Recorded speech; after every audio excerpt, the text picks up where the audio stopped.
Hi everyone, I'm Mike and welcome to Game Block. This is the show where you can find me, deprived of sleep, slowly slipping into madness as I rant, rave, and ramble on and on about video game related topics and just stuff in general.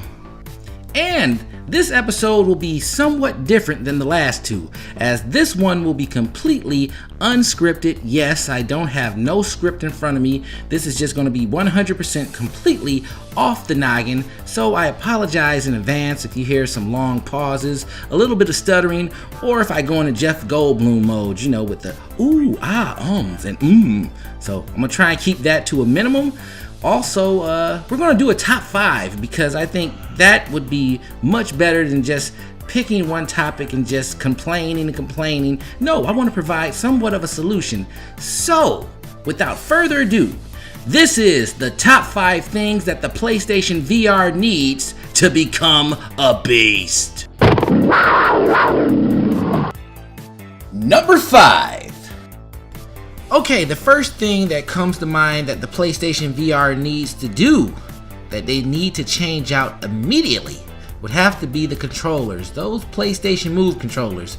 Yeah, they're old. And, I mean, they're okay with some games, I suppose. They're manageable, but still, you know, not as good as they could be. Some of the games that I play using them, like the, Sprint Vector, no problem. But then if I play something like Until Dawn Rush of Blood, it can be a little bit fidgety. Not necessarily a deal breaker, but yeah, they've been out for way too long and it's way overdue for an update. Speaking of which, I think Sony has placed a patent on some new designs and new controllers. So hopefully that might be something that we can just scratch off the list in the near future. I'm pretty sure if they do debut them, it'll be around E3 or maybe a little bit after. Fingers crossed. But yeah, that's the first step to making PlayStation VR a beast. Number 4. And speaking of controllers, may I direct your attention to the PlayStation VR aim, which I must say is just simply magnificent. I got the chance to use it while playing Farpoint, and I have to say it was very responsive. You can aim down the sights. It just added to the overall immersion while playing that game. I feel like this is something that needs to be implemented more in future VR titles. You know, we see it so many times. An accessory comes out like a steering wheel or a light gun or something like that for a system, and it's good for 1 or 2 titles. Then after that, it just fades into obscurity, collects dust, and that's it. Sony, you have a chance to change that. You can take this PlayStation VR aim and just make it relevant, not just for a few titles, but throughout the entire lifespan of the PlayStation VR. Come on, Sony, do it. You do that, and you're one step closer to making the PlayStation VR a beast. Number 3.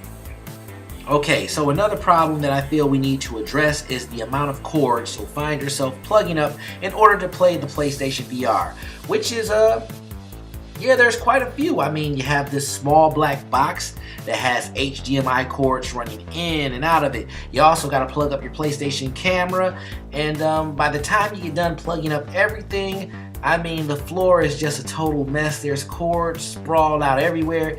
It can be somewhat of a daunting task the first time around.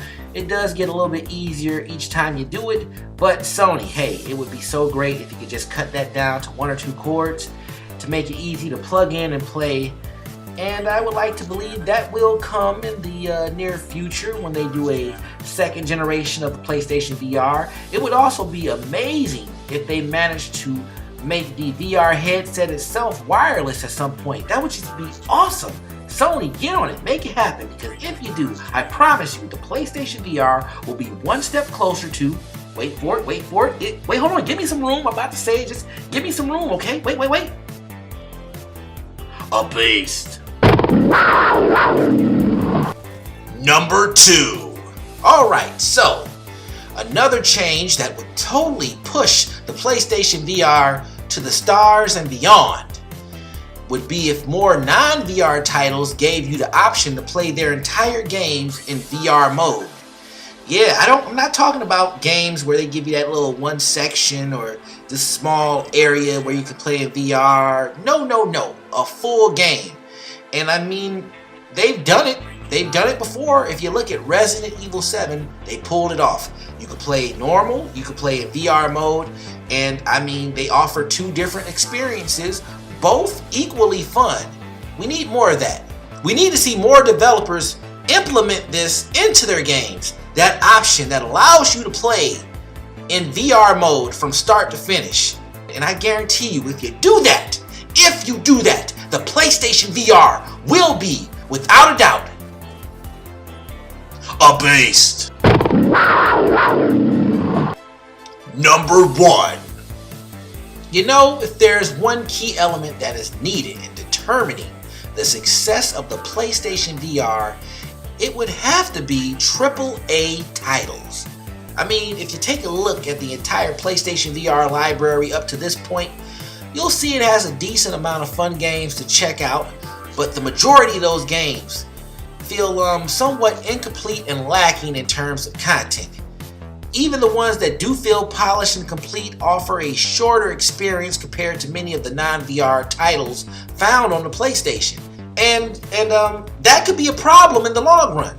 To me, I feel the PlayStation VR needs a solid 10 to 15 AAA titles to really solidify its position in gaming and not to be written off as a trend or a fad or a phase. And I believe it's possible. I've seen it. I mean, Resident Evil 7 and Wipeout are two perfect examples, and I believe there's more coming down the pipeline in the near future. So yeah, Sony, if you do that, if you follow my top 5 that I just put together, if you follow it from beginning to end, if you follow it like a treasure map, like the treasure map in the Goonies, if you follow it all the way to One-Eyed Willie's ship, if you do that, Sony, I guarantee you, the PlayStation VR will be, it will be,